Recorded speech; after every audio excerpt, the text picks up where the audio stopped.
Before we begin, I want to ask you something simple. If you're here, listening, stay with me until the end. And when this story hits you where it matters, tell me in the comments. Tell me what part made you stop and think. Your voice keeps stories like this alive. Now, let me take you back to the moment everything changed. For most of my life, I learned how to become invisible, not because I wanted to disappear, but because the people who were supposed to see me chose not to. Every holiday, every visit home, every family gathering was a reminder that I simply did not matter in the same way my siblings did. They were the pride, the legacy. I was the one who didn't work out. My mother once told me, in the gentlest tone, "Not everyone is meant to be exceptional." She said it after I returned from my early training, uniform fresh, heart full. She didn't mean to hurt me. At least I used to tell myself that. But some words bury themselves deep. And after that day, I learned something about silence. It can be louder than any insult. The real story began when my sister Erica was about to receive her latest promotion. A celebration, a shining moment. A ceremony meant to honor excellence. And I was expected to show up quietly, sit politely, and stay small. But I went anyway. Not for them, for myself, to see if anything had changed or if I was still a shadow in their house. The drive to Fort Campbell felt heavier than usual, the kind of drive where you rehearse conversations that will never happen. When I arrived, the VIP parking was crowded with polished sedans and SUVs. Everyone important had a place. I parked by the logistics fence, the gravel crunching under my boots, like an old memory that still recognized my footsteps. Inside the house, nothing had changed. Same furniture, same framed photos, same sense that I was visiting a place I once belonged to. My mother didn't look at me right away. She just said, "Go change your shirt. It will show in the pictures." No greeting, no warmth, only correction. My father gave me a stiff pat on the back, the kind you give a coworker, not a daughter. "Glad you made it," he said, and then turned to someone else. Already done with me. And then Erica walked in. Perfectly polished, radiant, confident. She had the room like she always did. When she introduced me, she didn't use my name. She didn't mention who I really was. She simply said, "This is my sister." She used to be in the military for a little while. Now she works in admin, I think. A few polite laughs floated around, the kind that slice deeper because they pretend not to be cruel. A cousin leaned toward me and whispered, "So you work for the VA? Well, better than nothing, right?" "Better than nothing," I smiled. "A small one. The kind that hides more than it reveals." And I said nothing, because nothing I said would ever change what they thought they knew. Later, I looked at the walls covered with family photographs. My siblings in uniform. Ceremonies, medals, smiles, pride. I searched for myself. There was only one picture that included me. I remembered it well, because someone had cropped me out later to fit the frame. At dinner, the night before the ceremony, Erica dominated the room. Someone complimented her poise, and she smiled brightly before saying, "I want people to understand tomorrow that some individuals walk away because they could not handle the pressure." She wasn't talking about some individuals, she was talking about me. That night, I sat outside on the porch, listening to the faint sounds of a military band rehearsing somewhere far off. The breeze carried a coldness I recognized not from the weather but from memory. I closed my eyes and wondered whether coming here had been a mistake. The next morning, the promotion hall felt like a cathedral built for hierarchy. Flags gleamed under bright lights. Chairs arranged with military precision created paths of rank and authority. Perfect order. Perfect control. I sat in the third row from the back. The section labeled family, unassigned. A place for those who had to be included but did not matter. Erica stepped to the podium with flawless grace. Her speech was smooth, well rehearsed. She spoke about honor, loyalty, sacrifice, and the importance of staying committed to the uniform. Then she spoke about people who abandon responsibility and lose the right to be part of the legacy. Again, she meant me. But then something happened. Something no one in that room expected. The door opened. A uniformed figure walked in. Strong posture, heavy presence, a commander.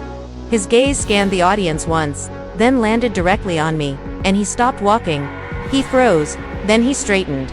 And in a room full of officers, full of rank and ceremony, he lifted his hand in a formal salute. "Ma'am, General Walsh. It is an honor to see you again." Silence fell over the hall. My sister dropped her note card. My mother's glass slipped from her hand. My father stood halfway up as if he had seen a ghost. For the first time in years, every pair of eyes finally saw me. Stay with me. There is more you need to hear. And when you're ready for part 2, tell me in the comments. If this story hits you, share it, like it, and subscribe so more people can discover it. If you heard the last moment of part 1 and felt the silence hit your chest, stay with me. Because what happened after that salute wasn't a victory. It was an earthquake. And every second that followed revealed a truth I wasn't prepared to face. When General Hammond saluted me, I returned the gesture out of respect, not pride.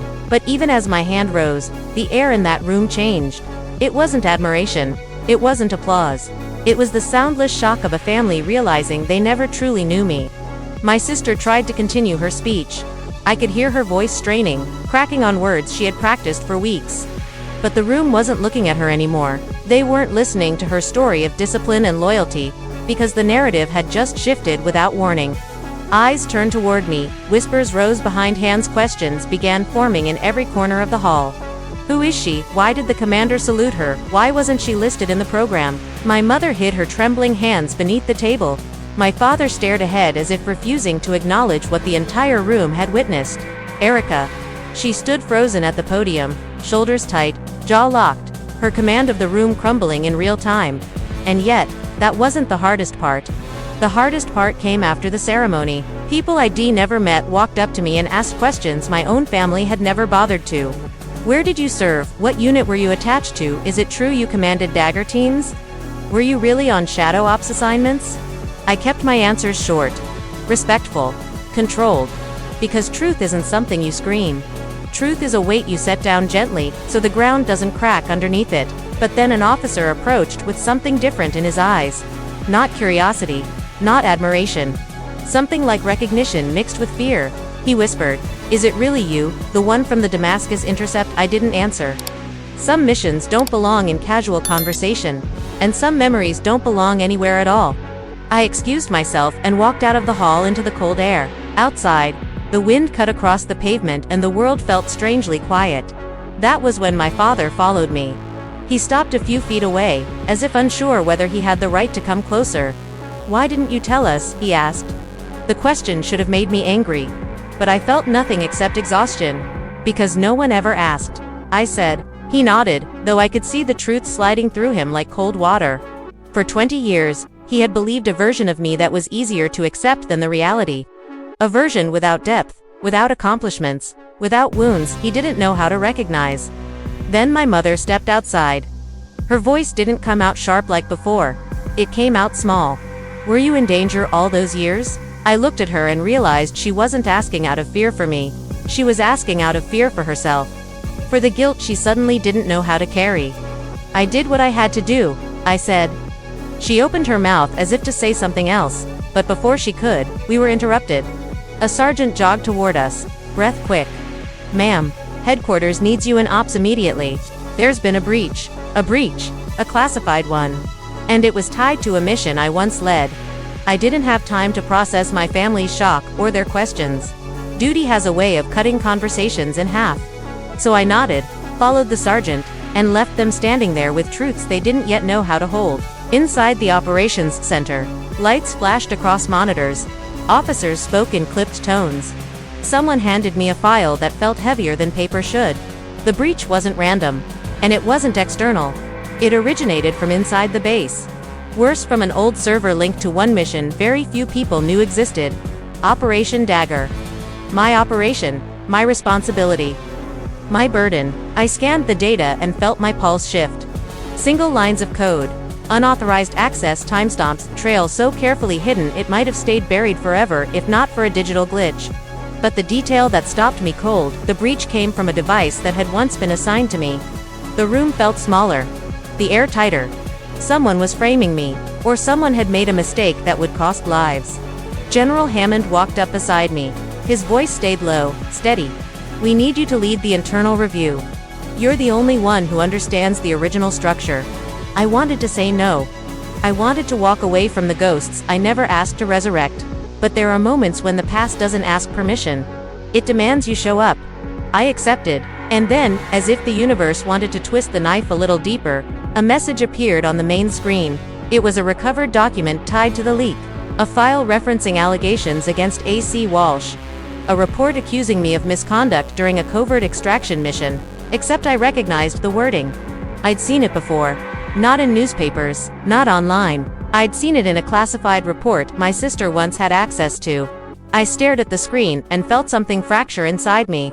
My own sister, the one who mocked me, the one who erased me, the one who wanted the spotlight so deeply it burned her, had used my secrets to build her story. Stay with me for part 3. It only gets more complicated from here. And before we continue, tell me in the comments what you would have done in my place. Like the video, share it, and subscribe so you don't miss the final part. If you stayed with me until now, prepare yourself. Everything so far was only the surface. What came next revealed not just betrayal, but the kind of truth that forces you to rebuild who you are. After seeing my name on that corrupted report, I felt something in me settle. Not anger, not sadness. Something quieter, the kind of quiet that comes when you finally understand what has been happening behind your back for years. I knew the wording on that report. I knew who had access to that database. And I knew exactly who had copied it. My sister. It wasn't proof of guilt, not yet, but it was enough to point me toward a path I didn't want to walk. I had spent my entire adult life making decisions that could not be shared, missions that required secrecy, operations that demanded silence, but nothing had ever prepared me for this. Not a battlefield, not a hostage rescue, not a covert extraction gone wrong. Nothing prepares you for being sabotaged by your own blood. I turned to General Hammond. I kept my voice level, my expression steady. Give me permission to trace this from the beginning, I said. He nodded without hesitation. You have full operational authority. And just like that, the investigation became mine. We worked through the night. Server logs, backup files, dormant nodes from forgotten intel networks, every digital footprint that could lead us to the source. And at 3:42 in the morning, the first real crack appeared. A login, 2 days old, from a workstation assigned to my sister's unit. My team froze. I didn't. I simply said, "Bring me the device." An hour later, I sat in a private analysis chamber, staring at her laptop. The machine wasn't suspicious at first glance, but beneath the surface, hiding in temporary memory, was a fragment of a forwarded email. The same anonymous email that had nearly ended my career, years ago. She had forwarded it. She had used the phrasing. She had triggered the breach accidentally, or intentionally. That was the question burning through my mind.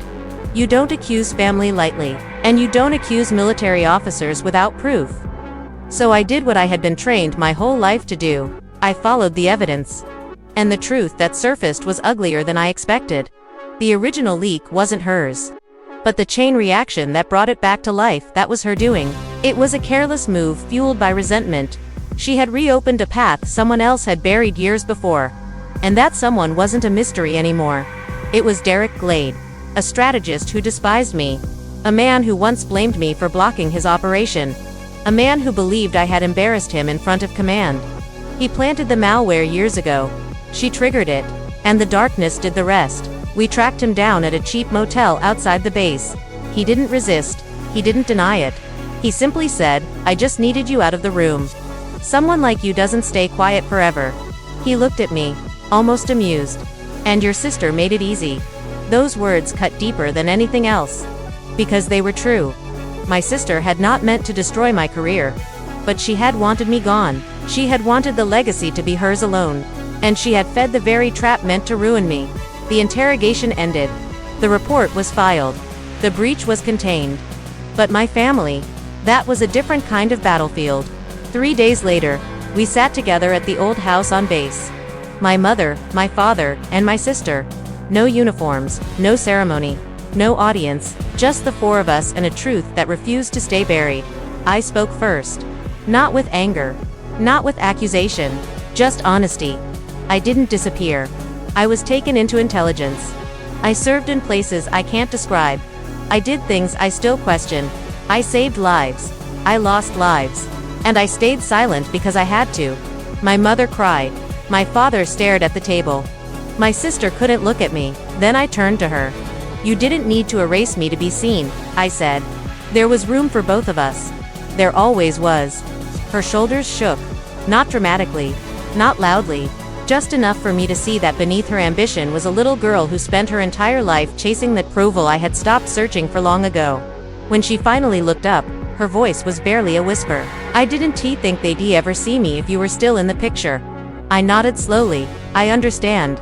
But that doesn't make it right." Silence settled again. Not the cold silence of before. A new one that had space for truth. Weeks passed, and then something unexpected happened. My sister enrolled in a strategic leadership course. One that I was invited to teach. The first day she walked into the classroom, she didn't hide in the back. She sat in the front row, pen ready, back straight, eyes forward. When our session ended, she approached me carefully. "I don't want to be who I was," she said. "Teach me." I didn't promise forgiveness, but I promised honesty. And sometimes, that is enough. If this story stayed with you, tell me in the comments. If something here felt familiar or painful or powerful, share it. And if you want more stories like this, subscribe. Your support makes every word worth telling.